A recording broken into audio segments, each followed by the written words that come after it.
This is Oshkosh Today, your connection to events and organizations in the Oshkosh area. Oshkosh Today is supported in part by the Friends of OCM, Aurora Healthcare, 855 Northwest Haven Drive. Set design provided by House of Flowers, 1920 Algoma Boulevard.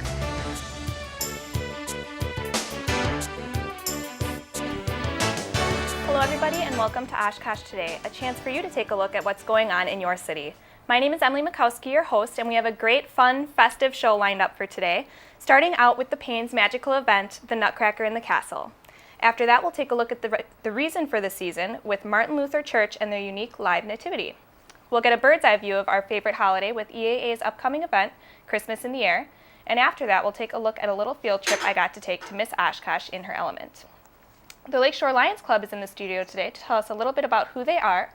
And finally, 101.9 WOCT-FM is here to talk about an exciting change they're making with the new year.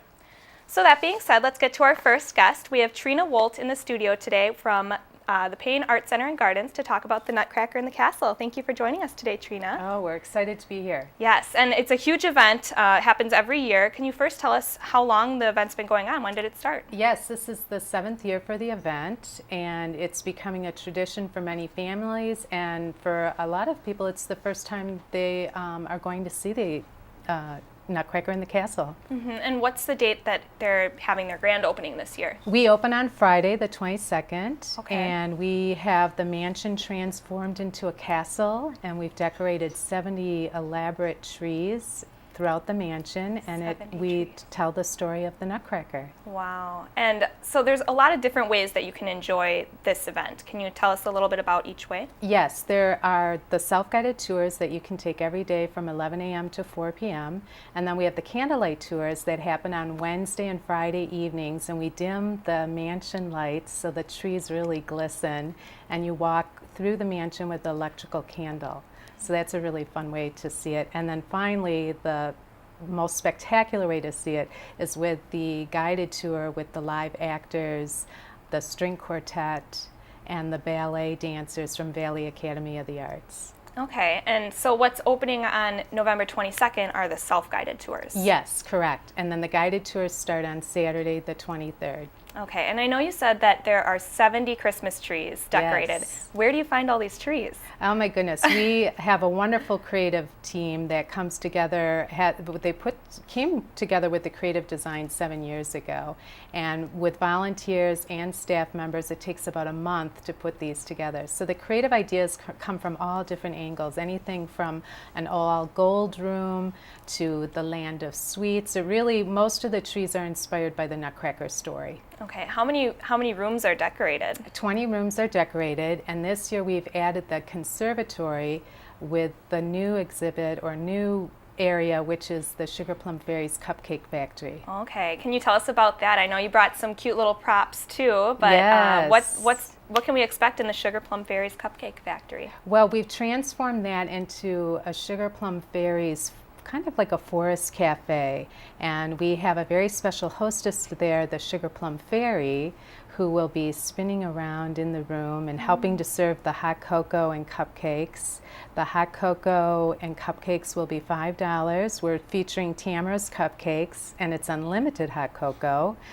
So we're hoping that everyone will stop by and enjoy the atmosphere and the music and meet the Sugar Plum Fairy. Excellent. So what kind of flavors can we expect, or is there just all variety of flavors of cupcakes? We're going to have 6 varieties, chocolate, peanut butter cup, berry-inspired one. We have a signature Sugar Plum Fairy cupcake that is purple velvet cake, cocoa flavored with a cream cheese frosting on it. Wow. And of course some other celebratory cupcakes as well. My mouth is watering just hearing about all of these cupcakes.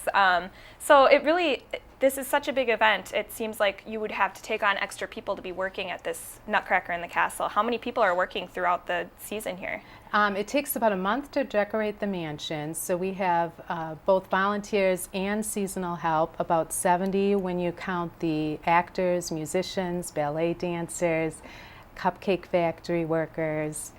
So we've added quite a bit. So it's really fun. A lot of the performing artists are so thrilled to get the work. And we also hired a costume designer from Albany, Meg Reichenberger, designed the costumes. So it really is a nice way for the whole community to get creatively involved. Excellent. And I know you mentioned how some of the tours are led by actors, and Yes. there are throughout the mansion other kinds of entertainment. What kind of things can we look forward to throughout the mansion? Right. The character actor leads you through the entire tour. The tour lasts about an hour. Then when you first arrive, the Elmwood String Quartet performs, and then you wander into the Great Hall where the ballet dancers perform, and then you go upstairs of the mansion and you see Clara.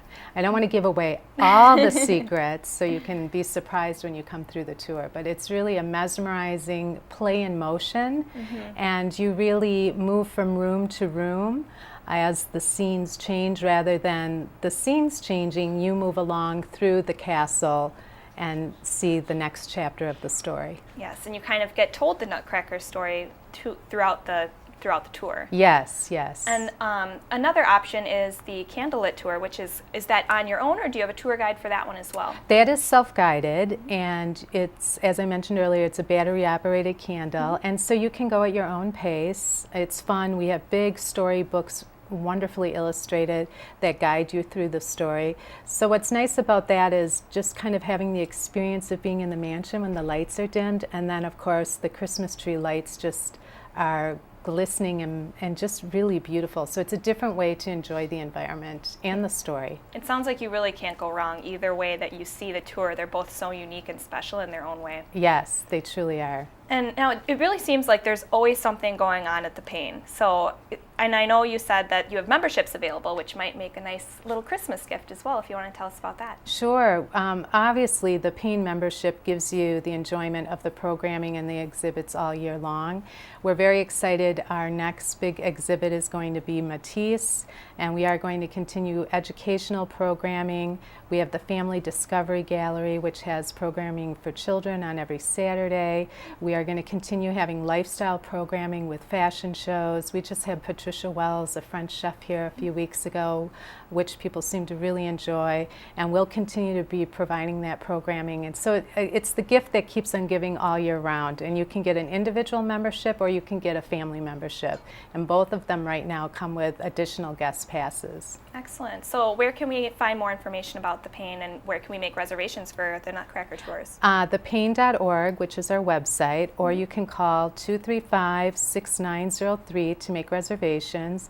And also, if you're interested in membership, you can use the website and call regarding that as well. Excellent. We can always check you out on Facebook too. Absolutely. We use Facebook all the time, and it's really, you get a lot of real-time information on Facebook. Yes, and a lot of cool pictures. I know I've seen a lot of awesome pictures on your Facebook page as well. Yes. So we're really looking forward to the Nutcracker exhibit, and thank you so much for coming in and telling us about it today. Absolutely, and of course I brought cupcakes, so Yes. you have to try one and Can't share go with the wrong. rest of the crew. Definitely. Thank you for bringing those. Coming up next, we have Martin Luther Church in to tell us about their special holiday Christmas celebration, bringing it to life with their live nativity scene. We'll be right back on Oshkosh Today.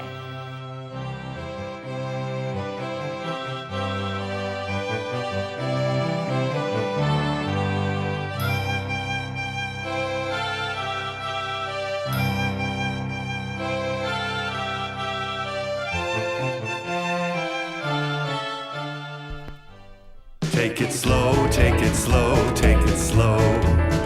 When we see a roundabout, take it slow. Let me pick the correct lane and take it slow. When we see a car approach, we yield to the left. When we're in that roundabout, we don't pass anybody yet. Take it slow, take it slow, take it slow. Visit WisconsinRoundabouts.com for more info from the Wisconsin Department of Transportation. This holiday season, visit the Payne Art Center and Gardens in Oshkosh and experience the wonder of Nutcracker in the Castle. See the magical story come alive throughout 20 elaborately decorated rooms of the historic mansion with a mesmerizing array of sights and sounds, including live musical, acting, and ballet performances and more than 70 spectacular Christmas trees. Enter the fantasy of Nutcracker in the Castle at the Payne Art Center and Gardens on view November 22nd through January 6th.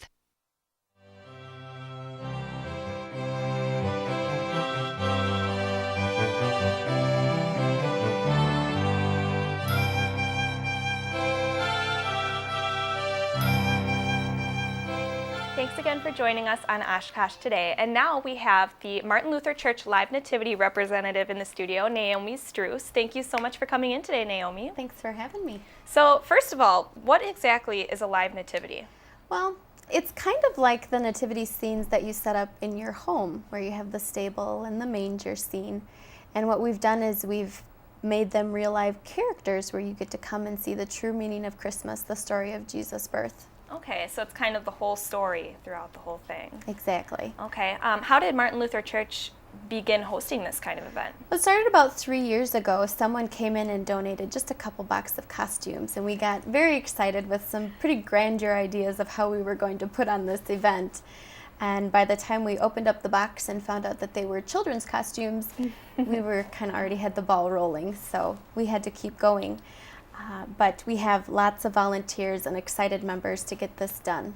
Excellent. And so what can people expect when they're going through this live nativity scene? When you come to our church, you'll notice right away that we have the Christmas story from Luke chapter 2 printed on large banners for you to read. And then the first stage you'll come to is the centurions. And they will stop your vehicle and they will ask how many are in your car, because we're actually taking our own census to see how many people have come through. Okay. And then you'll pass by the inn, but of course you'll be told there's no room, so you'll have to keep going. You'll see the town of Bethlehem with the townsfolk gathering around and mingling. You'll see the shepherds out in the field and an angel appearing to them, telling them the good news. And then at the very end, you will see the manger scene with Mary and Joseph and the baby Jesus. It sounds like such a unique way to kind of see and hear the story and just really get hands-on with it. So where exactly are you located? Where can people find this cool thing? We're located at 1526 Algoma Boulevard, and we're right next to the Payne. Okay. So it's very easy to find us. You can enter right on Algoma, and we have 2 entrances, and they will both be open for you to come in. You'll drive all the way through our block-long property, and you'll exit on Elmwood. Okay, and is this something that people can only experience by driving through with their cars, or are you able to walk through, or what are the... Most people will drive through the first time. Okay. And once they've driven through, a lot of them decide to park in the neighborhood behind our church, and then they'll walk through again. And we have a walking path designated along the property for you to come and go through it a little bit more slowly and casually. Kind of take it all in a little bit Yes. better. So how long does the tour take itself? Depending upon how busy we get, and depending upon if you want to come through a second time, it's probably about 10 minutes to get from beginning to end. Okay, so how many people and hours did this take to pull off? I mean, this is a huge event for a church to do every year. Isn't it hard to find volunteers to stand out in the cold for so long?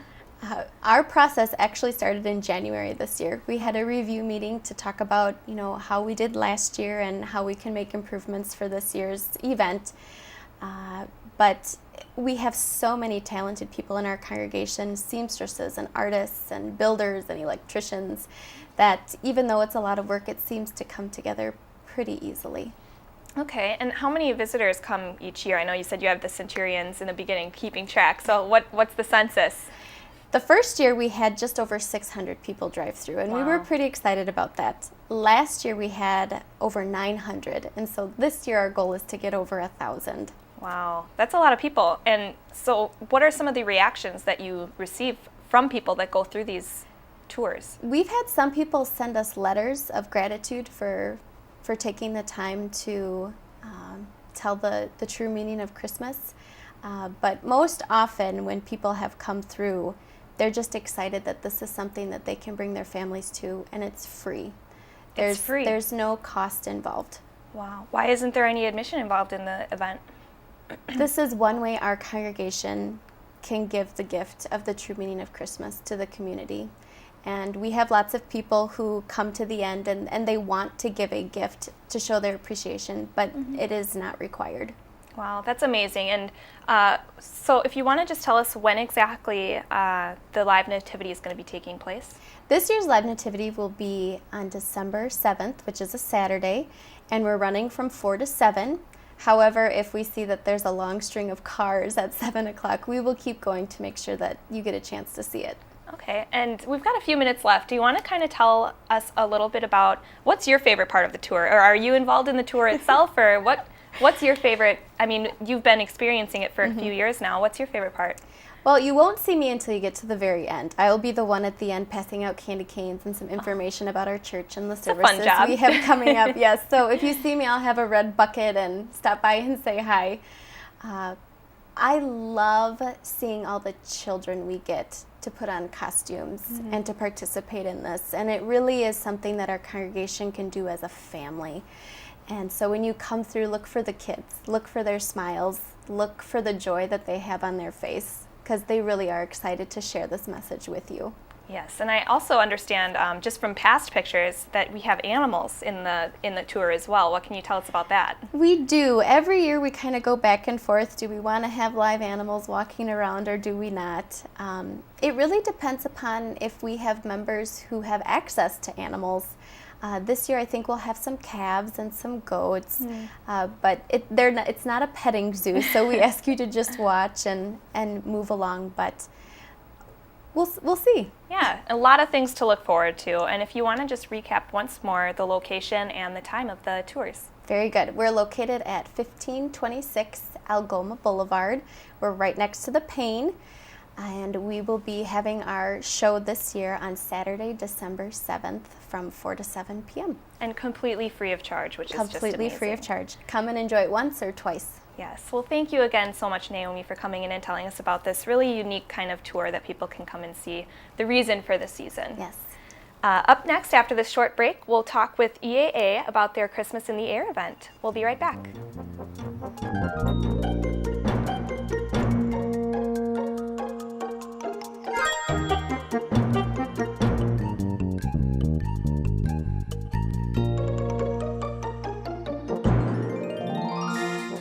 Hi, I'm Mayor Bergtauer, and I'm asking for your help.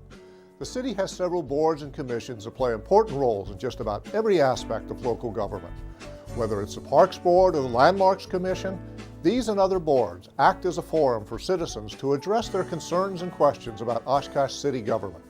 The boards also provide members the opportunity to make positive suggestions to the council or city staff to move the city forward.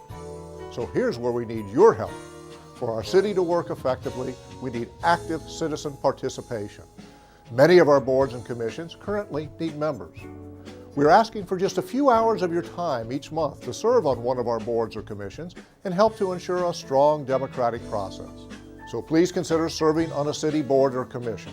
For an application, visit the city website, stop by the city manager's office in City Hall, or call 236-5000. Thank you for your interest, and we look forward to your possible involvement.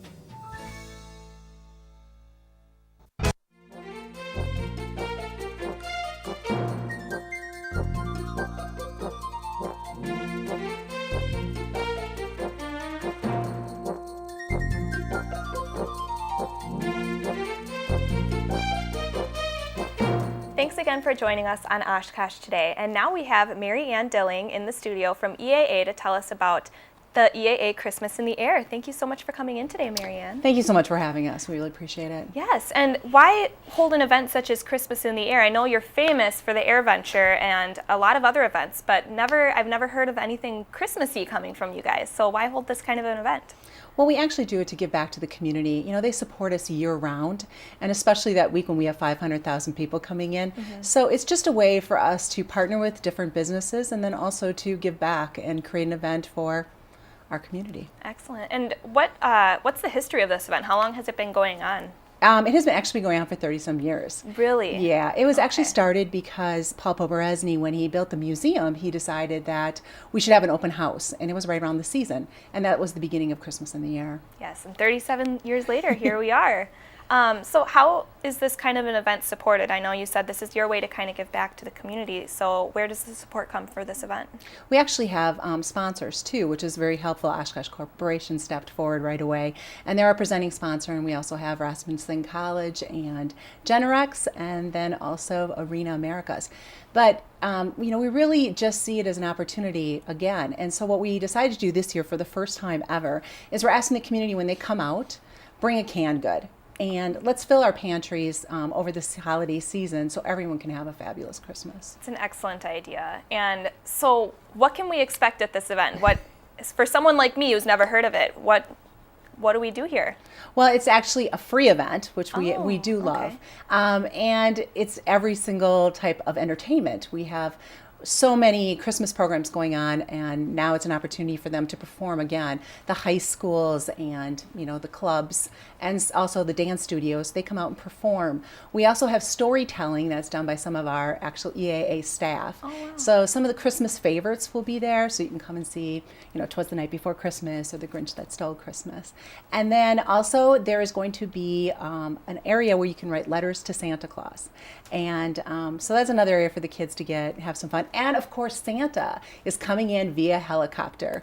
So we're excited. So cool. It is, you know, stepping back and watching the kids, it's very magical. It really is. Really cool. And I know you have something kind of new this year, just plain chocolate tasting area. Can you tell us about that? Yeah, you know, if you love chocolate, this is the place to be. Come out December 2nd and we'll be serving samples from Oaks Candies, or there's also, you know, the Best Western here is going to have samplings of all different chocolate. We have 13 different venues. Oh my gosh, wow. Well, that would get me out there just alone, but so you said that you have support for this organization or for this event, but are certain funds raised at the event too?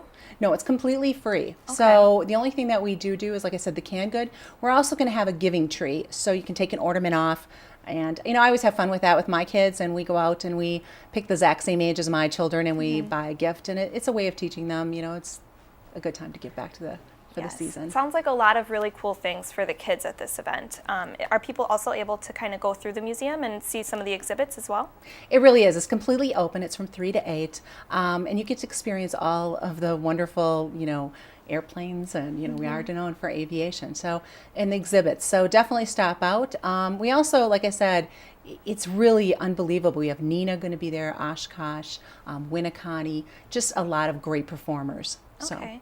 And how important is this event to local programming as far as the community goes? Well, I think there's some great events, Christmas events in this community.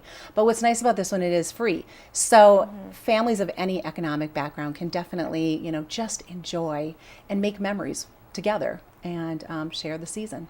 Yes, and so you said that you have different performers, and you kind of listed a few of them. Where are the performers coming from this year? We'll have some from Winneconne High School. We'll have the Suzuki violin and cellos, so they'll be there. And then we have the funny little people that always come in. So we're excited to have them. They were actually found on America's Got Talent. Oh my gosh, very cool. Now, you briefly described how Santa Claus comes down in a helicopter. Can you tell me what leads up to that final, you know, finale of the night where he's coming? What are some of the reactions that you see, and what leads up to that? Well, you know, I never saw Santa come in on a helicopter, and watching the children's face in awe, it is really a magical moment. And then after, they have an opportunity to come into the museum and sit on Santa's lap, and we're going to be taking pictures for them and putting them on the website so they can actually take them off and use them for Christmas cards and so forth. Okay. Do you have a number as far as how many people typically come to the event every year? Is it usually a pretty good turnout? We do, depending on the weather, which has been fairly successful so far, somewhere around 3,000 to 4,000. Excellent. And then once more, if you want to kind of recap the dates of the event and the time and location. It's December 2nd. It's a Monday, and it's from 3 to 8 p.m. And we're also, you can check out the website at our museum website at ea.org. Okay, and what's the location again, the address of the? 3000 Poberezny Road. Yes, okay, right at the EAA Museum. It is. All right, and is there anything else you'd like to add that I didn't ask you about this awesome event? To be able to see Santa come down in a helicopter, I'm still awed by that. Yeah, just make sure you stay on the nice list, and we'll be fine. Excellent. Well, thank you so much for coming in today, Marianne, and telling us all about this cool event, and we look forward to coming and seeing it. And thank you for having us. Like I said, we can put on a great event, but if nobody knows about it, it really is not a great event. So thank you for the help. We appreciate it. Definitely. And up next, I got a chance to take a little field trip outside of the studio to visit Miss Oshkosh in her element at the Alberta Kimball Auditorium. We'll be right back on Oshkosh Today right after this.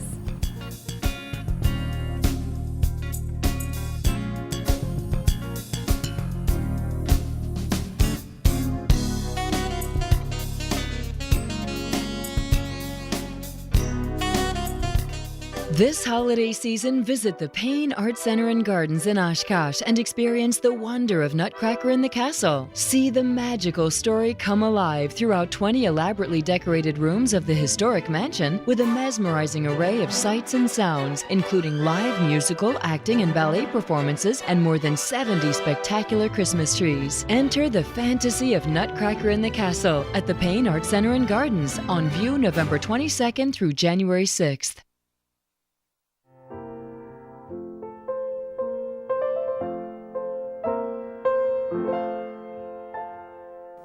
Hello everyone, and thank you again for joining us on Oshkosh Today. Now we're at Oshkosh West High School at the Alberta Kimball Auditorium, and standing next to me is Chelsea Vashileski, Miss Oshkosh 2013. So thank you for bringing us here today, Chelsea. Thank you for having me. Now, first of all, do you want to just tell us a little bit about yourself, who you are and where you're from? Sure. So I'm originally from Milwaukee, Wisconsin, but I go to the University of Wisconsin-Oshkosh. I'm a senior this year. I'm graduating in May. I'm graduating with a Bachelor of Science degree in psychology. Then I'll go on to graduate school and pursue a master's in social work, and then get licensed as a licensed clinical social worker. Very exciting. All on top of it all, you're Miss Oshkosh too. Yes. So what kind of things are part of your Miss Oshkosh position? What do you do throughout the year? My role as Miss Oshkosh is really just to be a service to the Oshkosh community, so whatever way that means possible. So whether that's helping with a raffle or an auction, signing autographs, or doing different speaking engagements, I can do it all. Excellent. And can you tell us how you came to be Miss Oshkosh? This auditorium is going to be transformed into a pageant in March. Can you tell us about your experience in the pageant? Yes. Well, my experience in the pageant was wonderful. Miss Oshkosh Scholarship Pageant is really unique in that it really prepares its contestants for the actual pageant night. So after we do the rehearsals for months and we get prepared on the production numbers, and we also get to do a few mock interviews, which I know that myself and the other contestants really appreciated because it really helped us feel prepared for the actual night. And how did you feel when you were crowned Miss Oshkosh and that last day? I always try and find the right word or phrase for it, but I can never find the appropriate word. But I feel that disbelief is a good word for it. I was just in utter shock. If you watch the video of my crowning, I don't move for a couple minutes because I'm just like, oh my gosh, this is happening. Yes, just paralyzed with shock, but really thankful and excited for the opportunity. And now behind the whole pageant, there's scholarship opportunities. Can you tell us a little bit more about the scholarship program that Miss Oshkosh offers? Yes. Miss Oshkosh offers a huge scholarship opportunity. In total, there's $12,800. That'll be divided up between the contestants, so it's really unique. Most of the local pageants in the Miss America organization do receive scholarship money regardless if you win or not. So every contestant usually always leaves with a scholarship amount, which is really wonderful. Chelsea, if you just want to describe the Miss Oshkosh pageant to us a little bit more. Sure. This year there'll be 12 contestants, and then they each go through different phases of competition. So there's a 10-minute interview with the judges, and that's worth 25% of the total score. Talent is worth 35%. Evening wear is 20%. Swimsuit is 15%, and stage question is 5%. Okay, what was your favorite part of it? My favorite part is the interview, because you're really able to express who you are, and the judges will get a better understanding of who you are as an individual. And now during the interview, is that when you get to talk about your specific platform? I know yours has to do with autism, if you want to elaborate on that a little bit more. It just depends on what they ask you in interviews. Sometimes, unfortunately, you don't get to touch on your platform as much as you'd like. I know the girls always want to talk about that because that's what they're passionate about and what they're going to be dedicating their year of service to. But like you say, yes, my platform is Take Action Autism Therapy. And so not only raising awareness for autism in general, but really telling everyone about the importance of autism therapy for the individuals and their family. Okay, and so this is something that throughout the year is Miss Oshkosh here pushing towards. So what kind of things have you done so far this year for Take Action Autism? Yes, specifically I was at the Walk for Autism in April, and so I was able to help with that event, and tons of individuals were there, which was really great, which raises awareness for autism and also raises funds for different research and therapy options, which was really great. I was able to speak there, and then just throughout the different events that I'm able to attend, I'm always able to speak on my platform as well. Excellent. So where can people go to learn more about the Miss Oshkosh program, whether they want to be involved in it and participate, or if they just want to be on the outside looking in?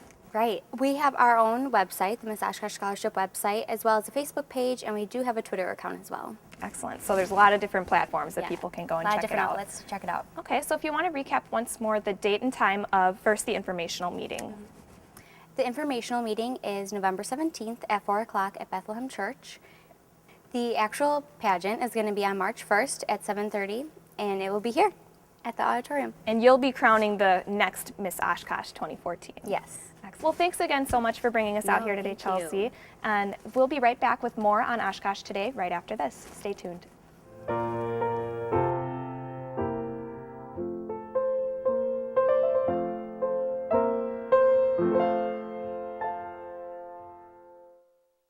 It's not just what you say, it's how you say it. Respect is at the heart of civility, and it's a two-way street. If you want to get respect, you've got to show respect. So be the first to show it. Honor other people and their opinions, especially in the midst of a disagreement. Speak your piece and show respect. The Oshkosh Civility Project is a community-based effort. More information at oshkoshcivilityproject.org. Looking to give back to the community? Want to help fight hunger in the Oshkosh area? You can by donating food, your time, or your money. The Oshkosh Area Community Pantry needs more than 250 volunteers to operate and can always use new faces to help with a wide variety of tasks. The pantry cannot do it without you. Please consider helping fight hunger in Oshkosh. For more information, visit us online at oacptoday.org. That's oacptoday.org.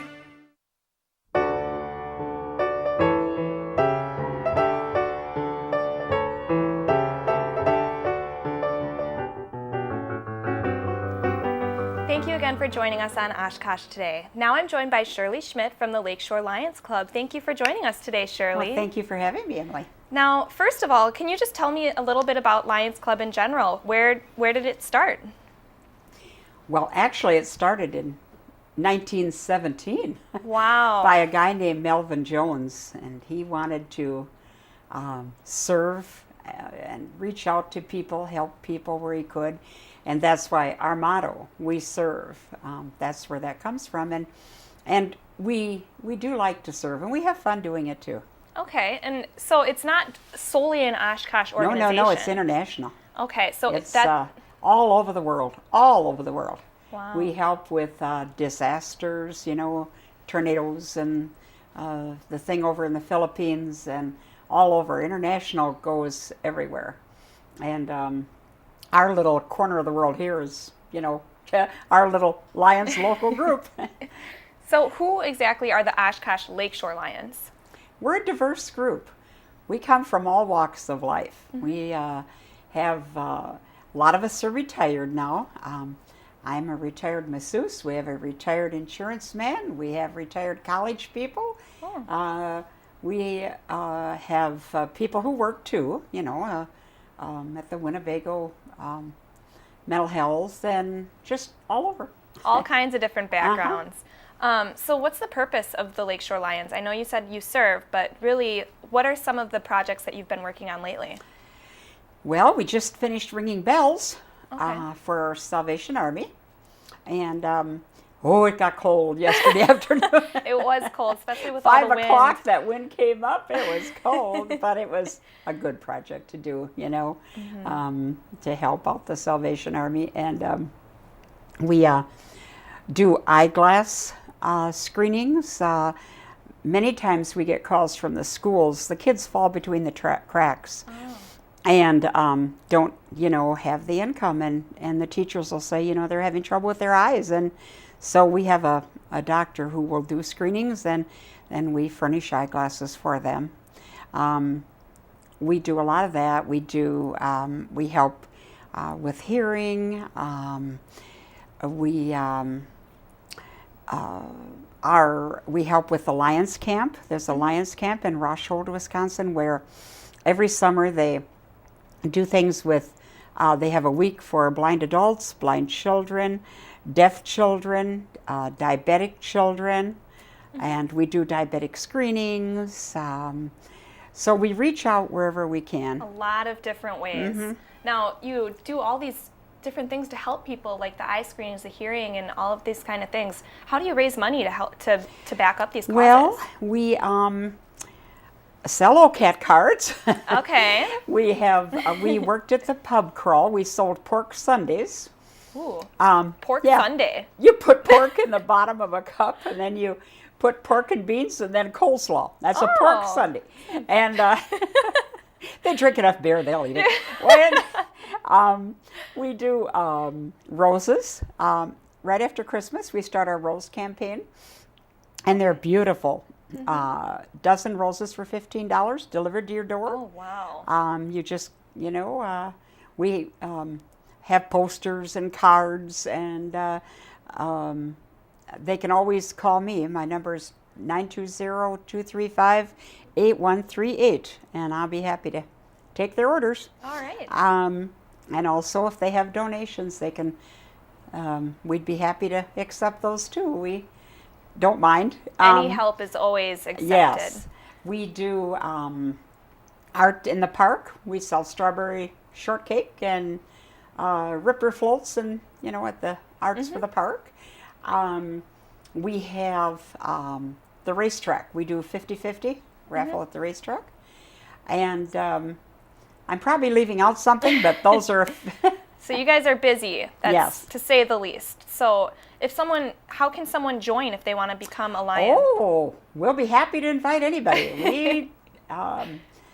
We welcome all. We would love to have more members. Then we can do more things. We have a small club, and we're limited in what we can do. And if we have more people, we'll have more money to do more things with. Yes. And that would be great. So we meet at Jeff's on Rugby.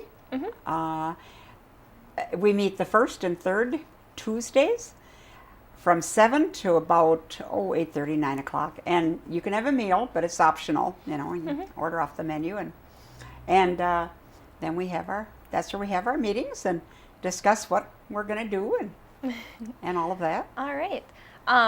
So we've got a few minutes left. Do you want to tell us a little bit about your experience with the Lions Club? When did you join, and why did you join? Well, way back in 1973, I got a leader dog, which is sponsored by the Lions Club in Rochester, Michigan. Okay. And I was not a member then, but the Lions Club here in town helped me get my dog. Wow. And she was a golden lab, and her name was Taffy. And she Taffy. was a good dog. We had some interesting experiences together.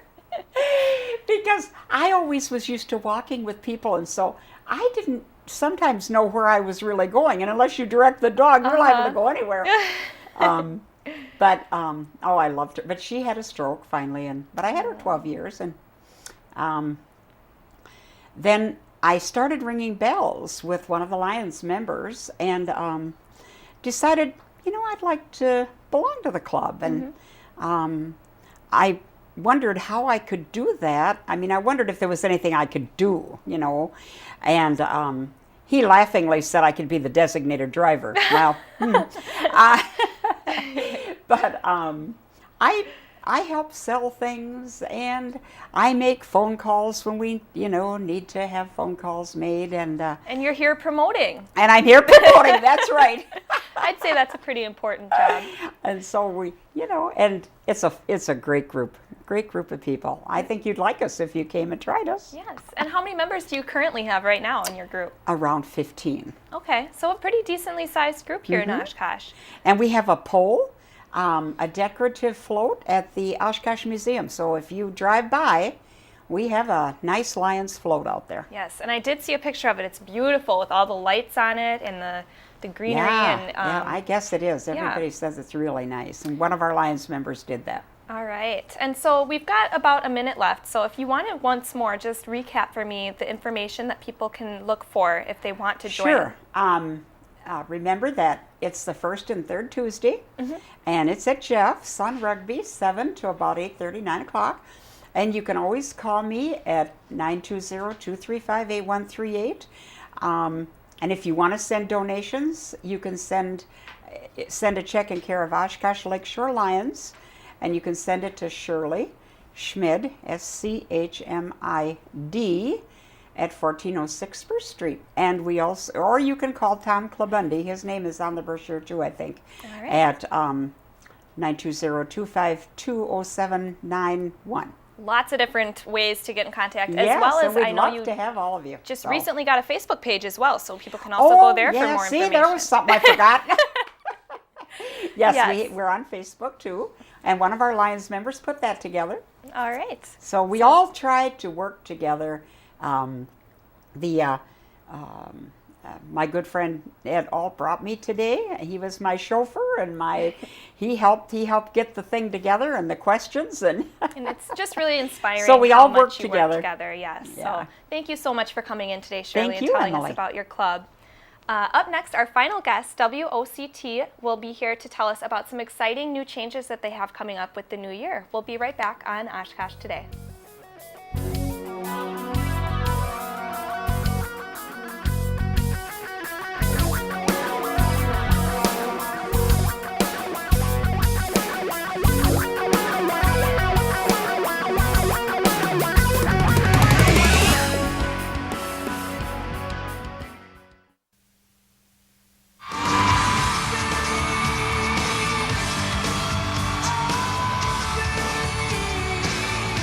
I'm a big believer in the power of we. We can tackle the tough challenges we face and build community through service and volunteering. The reality is, we're all in this together. It's time for you to raise your hand. Go to serve.gov and get involved in something you believe in. How will you raise your hand when they call your name? Are you with me? We weren't born to follow. Come on and get up off your knees. Let me hear you say yeah, yeah, oh yeah.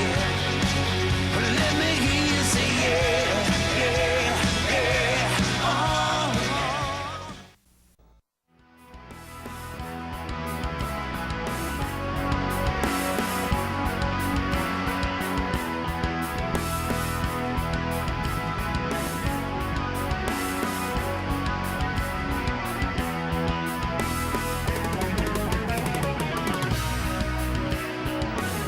We're back on Oshkosh Today with our final guest of the day, WOCT. I'm here with Scott Williams and Leah Van Roy. Is that how you say it? Van Roy. Van Roy, Close all enough.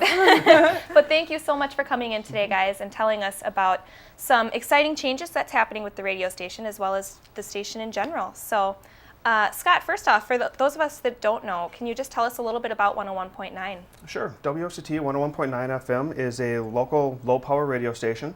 It covers about 15 miles around the city of Oshkosh. So it's pretty powerful right in the city, but as you get out of the city, like towards, say, Amro or Fond du Lac and even Neenah, it starts dropping out a little bit, but it still reaches pretty far. So it's really very local. Very local, Mm-hmm. yeah. What kind of music can we hear on there, or what can we expect on the station? Well, there's a wide variety. Currently, we have sort of like a music block where it's like every 2 to 3 hours there's a different format change, such as contemporary jazz, big band, light 60s and 70s. Eventually, we're going to be making some changes, though. So we're going to take our core music, which is very popular with the 60s and 70s and cocktail, and we're going to be kind of making a neat blend with that, along with some new music that Joe Wiedenmeyer, that's right, Joe Yeah. Wiedenmeyer? Yeah. Our Friends Board member, I always get his last name wrong. Anyway, he provided a bunch of music for us, so we're going to mix all that with the favorite cocktail in light 60s and 70s, and create kind of a really neat mix that will be throughout the whole day, rather than having a music change every 2 to 3 hours. Mm-hmm, but we will still have the music blocks on the weekends. Yes. So we'll have like polka and vintage country and big band. So those fans of those popular formats can still hear it. Okay, and this whole change will be taking place on January 1st. Takes place January 1st, yep. Okay, and if we want to just back up a little bit, can you tell us how long WOCT has been around, or the history of it? When did it begin? Sure. WOCT kicked off January 23rd, 2006. Mm-hmm. So we had like a grand opening ceremony, if you will, where we went live, and we had Janet Planet playing some live music, and we actually broadcast live from a local restaurant here in town. And basically it's just been running ahead since then. Yes. So. And we also cover government meetings as well. That's correct. Okay. Yep, we cover like the council meetings, school board, plan commission, county board. So we carry those live. Okay, and then going back to the changes that are coming, we've also got another change coming. You're able to listen to it online, streaming live, and that's something that we can look forward to. That should be kicking off right around January 1st as well, where you will now be able to go to oshkoshcommunitymedia.org and listen to basically a live stream of our radio station, so you won't have to just be in the city of Oshkosh. Like say if you're out of the state or something and you want to hear a council meeting, you can still do it. It's very cool, and it also really makes it available to people who work at a desk and don't have a radio. They can listen to it at their desk, or they can listen to it at home on their internet radio and that kind of thing. And we are commercial free, so yes. that's a very big thing. Another huge draw, and I hate those commercials when I'm listening to the radio. So, so it's really cool that it's really local station. You're only going to hear Oshkosh material on this station, so I think that's one of the coolest things about it. Big change coming up on January 1st, and where can people go that they can learn more about this change coming up and about WOCT in general? OshkoshCommunityMedia.org is the best place. You can also find information on the Friends of OCM website, which is friendsofocm.org. Okay, and the station is supported by the Friends of OCM.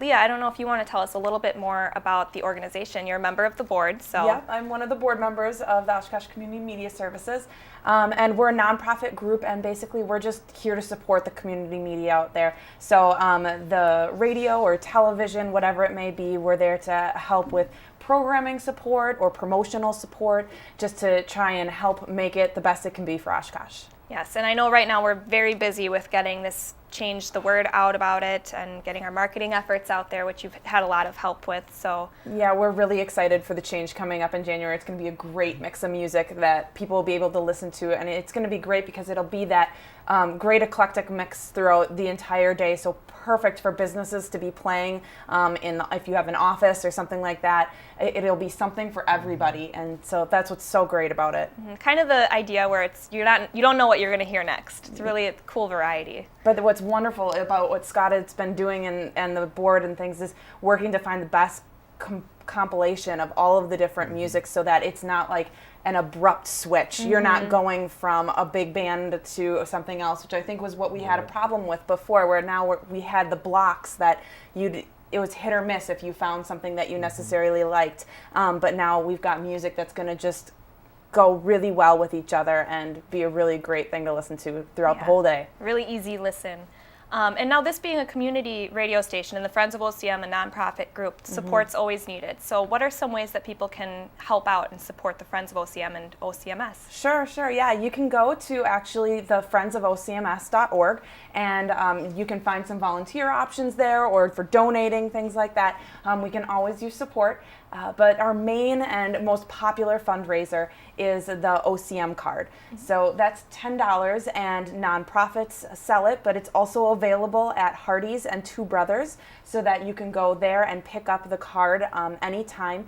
They're available right now to purchase, and once you purchase them for $10, you can start using them right away. So you don't have to wait for 2014 to actually start getting the discounts for all of these really great places. There's 21 businesses on this card, and places that you'd love to go to in Oshkosh. So whether it's House of Flowers or Brooklyn's, you can't go wrong. You can't go wrong. And we have a few seconds left, so quickly, if you want to just recap the date that the change will be happening. It's not hard to remember. So January 1st. And you can find more information at oshkoshcommunitymedia.org. Absolutely. Gotcha. All right, so thank you both so much for coming in and telling us about this exciting new change. You're welcome. Thank you. So now it's time to focus on health with Ted Stefaniak, and this week we'll be focusing on hip and knee replacements. We'll be right back. This Focus on Health segment is brought to you by Aurora Healthcare.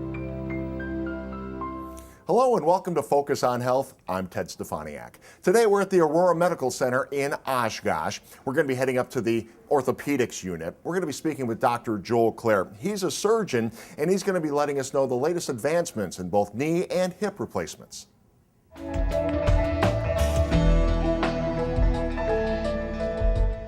Thank you for joining us today. We're talking about knee replacements, hip replacements. It's a surgery, it's a procedure that's been done for quite a while, isn't it? Right. Actually, they first started back in the 60s doing them. And I would imagine things have progressed quite a bit over the Quite last a bit. few years. Everything has always changed. We always talk about orthopedics, things go in cycles. You see stuff come and you see stuff go. But yeah, it does change quite a bit. Yeah, let's talk about some of the advancements in knee replacement. It seems to be a lot of people getting knee replacements either from sports injuries or injuries or just age. We're certainly seeing that with the aging population and the boomers. They're a lot more active and tended to beat up their bodies a little bit more. We're seeing it kind of back up as far as years go. We're doing it younger and younger. The biggest change in the past few years has been using computers for the total knee replacements. I tried them, and a number of people have tried them in hips, and it's just not that big advantage. But in knees, I think it's still the only way to go. The advantage in doing a total knee with a computer is that the accuracy is better, and you're also doing a customized fit on that knee. That computer. The first thing we do is educate the computer. We show it where the hip is, show it where the ankle is, show it the surface anatomy of the knee, and we end up having a plan that's based on that specific knee. And it ends up better balanced. It ends up with a knee that moves better and that should last longer. Yeah, and when you're talking about a knee replacement, what are the materials that you're using nowadays? Well, in the knees, there's two different materials. There's cobalt chrome, which is a stainless steel, which is pretty much the standard. There is titanium out there. Titaniums work wonderfully in hips, but in knees, titanium's a really strong, tough metal, but it doesn't wear as well as stainless steel. So most of the knees out there are stainless steel. And is there something that determines whether your lifestyle determines one way or the other, which way you're going to go? Somewhat. I mean, we tend to go with, I use what's called a rotating platform knee. In fact, I've got one here. All the total joint designs out there go back and forth like this, all of them. The knee replacement itself, the bone is still you, ligaments are still you. The replacement is actually the metal and plastic. All the total joint designs out there go back and forth. The rotating platform also rotates back and forth like this. It's a more natural motion. You need to have some rotation when you move back and forth, especially when you straighten the leg out. And this design has some theoretical advantages. If you put it on a machine and bend it back and forth 6 million times, this will wear less than a standard knee. More importantly, this design's been around long enough that at 20 years, 97% of the knees are still in. So it's a knee that lasts a long time, so that's why we use it. Yeah, and does age then play a factor, or say you're an active athlete, you still got a few years where you can run around the softball field, or you're getting up there in age? Are there differences in surgical styles? Not as much. There's some in hips. There's some use of a little bit less expensive plastics in older people that aren't going to beat it up quite so much. That's been the biggest change in hips, has been in materials. The standard hip way back when was a hip that looked like this. It's a metal ball with a metal and plastic cup. So the bearing surface was metal and plastic. Well, the trouble with the old generation plastics is eventually the plastic wears out. And plastic particles flow around. The body doesn't like that. And what happens is the bone starts to disappear, and as a consequence, the prosthesis gets loose, and then you have to revise it. So we've always been on a search for something else. What else can we put in that doesn't wear? So again, everything goes in cycles. We went to metal on plastic, we went to ceramics. That didn't work out quite so well. It disappeared and went back to plastics. A little bit ago, probably 5 years ago, we were back into the ceramics and the metals. Ceramic on ceramic is a really good material. If you take a ceramic ball and spin in a ceramic cup, it spins forever. There's like no friction at all. However, it's a brittle substance. It can break, and some of them squeak, and people don't like it when their hips squeak. So that kind of slowed down on the ceramics. With the other material is metal on metal, and I've got a metal on metal ball here, and that was a great idea. Metal and a ball in a metal cup that it has no particle debris. It has some ions out there, and it works really good, except what we found was some people do not tolerate metal on metal ions. And in fact, that was the big recall you see on television all the time, was a metal on metal hip. And that pretty much killed the metal on metal. So now we're back to metal on plastic. And the good news is we're into the third generation of plastic. They're starting to, they're even into the fourth generation in which they're putting an antioxidant, a vitamin E kind of thing, into the plastic itself so that the plastic will last longer. And they should last 20, 30 years now. Yeah. And, you know, when we're talking about knee and hip replacements, I mean, that can scare some people, the thought of that. Where are we in the advancement of pain control for something like that? That's probably one of the biggest things in the last couple of years. Traditionally, the way to that we treated pain was with narcotics. You gave somebody narcotics after the surgery, and they did okay. The trouble was it hurts. And the narcotics all have side effects. What they do is you start getting sick with them. They don't breathe as deep as they're supposed to, and they're just not a great solution. What we're going to now is a number of different things. It's called a multimodal pain management system, and we give anti-inflammatories to try and block some of that pain response. We use an injection at the time of surgery with a long-acting numbing agent and anti-inflammatories and some other medications that help block the pain. We're also doing blocks where they put a catheter in alongside the nerves that go down to the knee that also will block that pain for a good 24 hours. So it gets them past that really bad first day, and beyond that, then they can usually switch over to pills and they do pretty well. Now, if you have any questions regarding knee and hip replacements, you can certainly give us a call here at the Aurora Medical Center in Oshkosh at 920-303-8700. I'm Ted Stefaniak, and we'll see you next time on Focus on Health. This Focus on Health segment has been brought to you by Aurora Healthcare.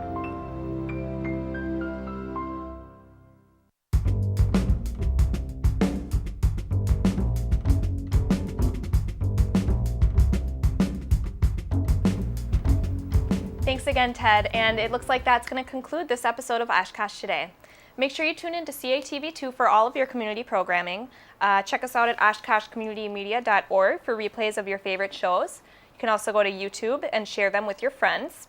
You can hear Oshkosh Today and other programs on the radio station 101.9 WOCT. Don't forget to like us on Facebook or follow us on Twitter for both city and programming updates. And finally, if you're a Pinterest fan, you can check out our board for the latest snapshots of the city. If you'd like to be a guest on the show, you can email me at emikowski@ci.oshkosh.wi.us. Thank you so much again for joining us today, and we'll see you next time on Oshkosh Today.